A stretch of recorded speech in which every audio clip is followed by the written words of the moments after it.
ٹھیک 1.5 سال پہلے جب فاتح طالبان اور شکست خوردہ امریکی اور نیٹو افواج کے درمیان 29 فروری 2020 بمطابق 5 رجب 1441 ہجری معاہدہ طے پایا، جس میں امریکی اور نیٹو افواج کا مرحلہ وار انخلا یقینی ہو گیا، تو اس دن سے دنیا بھر کے سیاسی، معاشی اور عسکری مبصرین آنے والے دنوں کی افغان حکومت کے حد و حال اپنی خواب و خیال میں طے کرنے لگے۔ کس قدر ڈٹائی ہے کہ ابھی چند دن پہلے ہی تو ان کی ناکام حسرتوں کا قبرستان اسی افغانستان میں سجایا گیا تھا۔ یہ سیاسی، معاشی اور عسکری تجزیہ نگار، چونکہ اپنے تجزیوں کی بنیاد حالات و واقعات پر نہیں بلکہ عالمی استعمار کے لامحدود خواہشات پر رکھتے ہیں، اس لیے ان کی تمام گفتگو دلیل سطحی اور منطق سے عاری ہوتی ہے۔ گزشتہ 1.5 سال میں انہوں نے اپنے تجزیوں سے وہی کام کیا جس کے بارے میں اللہ تبارک و تعالیٰ نے قرآن پاک میں اپنے مومنین کو پہلے سے ہی متنبع کر رکھا ہے۔ اللہ نے فرمایا، شیطان تمہیں مفلسی سے ڈراتا ہے اور شرمناک طرز عمل اختیار کرنے کی ترغیب دیتا ہے۔ 1.5 سال یہ عقلی طور پر دیوالیے طالبان کو اس بات سے ڈراتے رہے کہ عالمی برادری اگر تمہاری حکومت کو تسلیم نہیں کرے گی تو تم فاقوں میں مر جاؤ گے، مفلسی تم کو گھیر لے گی اور یوں ایک دن تمہارے اپنے لوگ تمہارے خلاف اٹھ کھڑے ہوں گے۔ اس کا حل صرف ایک ہے کہ تم اپنی شناخت یعنی شرعی نظام کو بھول کر ان لوگوں کو بھی اپنے ساتھ ملاؤ جو 20 سال امریکہ اور اس کے اتحادیوں کے شانہ بشانہ تمہارا خون بہاتے رہے۔ کیونکہ تم اس ملک میں اللہ کا قانونی شریعت نافذ کرنا چاہتے تھے اور وہ افغانستان میں 20 سال مغربی جمہوریت کے کھلے شرک کے پرچم کو تھامے ہوئے تھے۔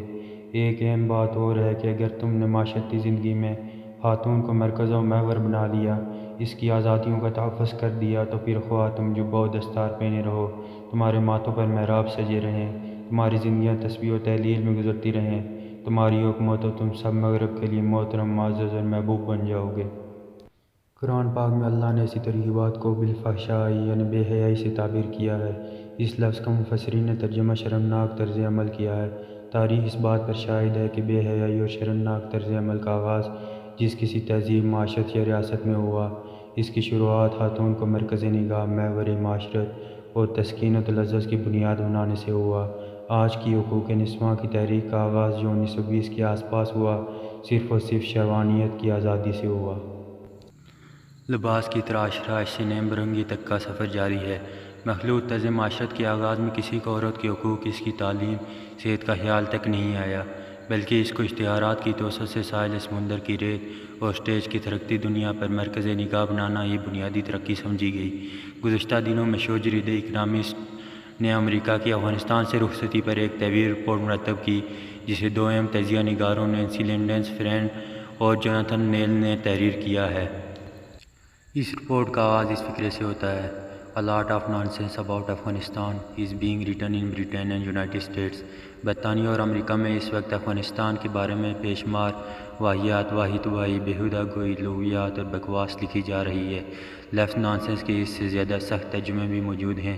دونوں نے لکھا ہے کہ اس یاوہ گوئی کے پیچھے حقائق کو چھپایا جا رہا ہے۔ انہوں نے 6 حقائق بیان کیے ہیں، جن میں ایک یہ ہے کہ saving Afghan women is to justify occupation. افغان عورتوں کے تحفظ کو دراصل ملک پر قبضے کی دلیل کے طور پر استعمال کیا جاتا ہے۔ طالبان کو گزشتہ 1.5 سال سے انہی 2 شیطانی حربوں سے ڈرایا جا رہا تھا: وسیع البنیاد حکومت بناؤ اور عورتوں کے حقوق کا خیال رکھو تو بچ جاؤ گے، ورنہ بھوک تمہارا پیچھا کرے گی۔ لیکن مومن کی بصیرت، جس کے بارے میں رسول اکرم صلی اللہ علیہ وسلم نے فرمایا، مومن کی فراست سے ڈرو، بے شک وہ اللہ کے نور سے دیکھتا ہے، رکھنے والے طالبان کے سامنے گزشتہ 1.5 سال میں 3 اہم سوالات تھے۔ نمبر 1، کیا ہم شریعت کے اس راستے کو ترک کر دیں جس کی وجہ سے عالمی طاقتوں نے ہماری حکومت الٹی اور ہم نے 20 سال جنگ کی؟ نمبر 2، کیا ایسے تمام لوگ جو 20 سال افغان عوام کے خلاف عالمی طاقتوں کے ساتھ مل کر لڑتے رہے، انہیں اقتدار میں حصہ دار بنایا جائے؟ نمبر 3، کیا اس طرز زندگی کو اپنا لیا جائے جس کے تحفظ کے لیے جارج بش اور ٹونی بلیئر نے مل کر ہم سے جنگ کا اعلان کیا تھا، اور یا پھر اللہ کے بتائے ہوئے طرز زندگی پر ہی قائم رہ کر حکومت بنائی جائے؟ 15 اگست 2021 کو کابل میں فاتحانہ طور پر داخل ہونے والے طالبان نے جب 24 دن بعد 7 ستمبر کو اپنی عبوری حکومت کا اعلان کیا، تو جہاں انہوں نے تمام شیطانی ترغیبات کے جھانسے میں آنے سے انکار کیا، وہیں انہوں نے ان تمام کھوکھلے سیاسی، معاشی اور عسکری تجزیہ نگاروں کے خواب بھی چکنا چور کر دیے۔ انہوں نے ثابت کیا کہ ان کی حکومت میں وہی محترم اور معزز ہوگا جس کی اللہ کے راستے میں جہاد اور نظام اسلام کے نفاذ کے لیے خدمات زیادہ ہوں گی۔ طالبان نے سب سے پہلے اس نظام کو ٹھکرایا جو مغرب نے اسلامی شریعت کے نفاذ کو روکنے کے لیے جمہوریت کے ملغوبے سے ترتیب دیا تھا۔ اس نظام میں دراصل اللہ کی شریعت نہیں بلکہ پارلیمنٹ اور آئین سپریم کہلاتا ہے، اور اسلامی شرعی عدالت اور نظریاتی کونسل جیسے بے ضرر ادارے قائم کیے جاتے ہیں۔